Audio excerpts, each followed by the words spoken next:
Bienvenue sur Algérie économique. Abonnez-vous, likez et activez la cloche pour tout savoir sur l'économie. Analyse, interview, reportage, conseils. Algérie économique, votre source d'information économique. Rejoignez la communauté dès maintenant. Relance de la pêche au corail rouge en Algérie, des mesures concrètes pour une exploitation durable. Alger, le 15 juillet 2024, le ministre de la Pêche et des Productions halieutiques, M. Ahmed Badani, a annoncé la réouverture prochaine de l'activité de pêche au corail rouge en Algérie. Cette décision, prise suite à la mise en place de mesures strictes encadrant l'exploitation de cette ressource précieuse, vise à la fois à stimuler l'économie locale et à préserver la biodiversité marine. Un plan d'exploitation durable pour protéger le corail rouge. La relance de la pêche au corail rouge s'inscrit dans une démarche de développement durable. 10 zones ont été sélectionnées à travers le pays pour l'exploitation du corail, avec un système de rotation permettant à chaque zone de se régénérer pendant 5 ans. Cette approche prudente vise à garantir la pérennité de cette ressource naturelle et à éviter sa surexploitation. Des retombées économiques attendues.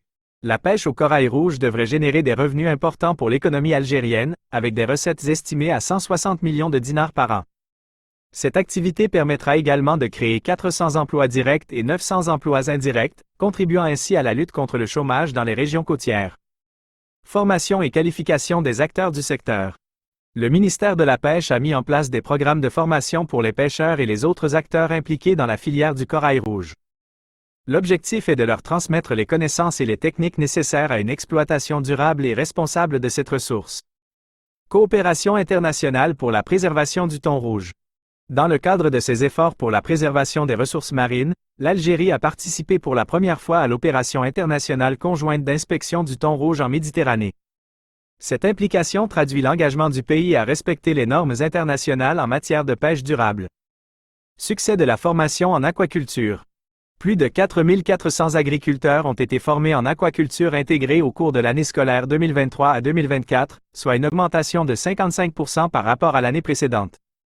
Cette hausse témoigne de l'intérêt croissant pour la diversification de la production halieutique en Algérie et de l'adoption de pratiques aquacoles durables. Valorisation des compétences et promotion de l'innovation. Le ministère de la Pêche accorde une grande importance à la formation et au développement des compétences dans son secteur.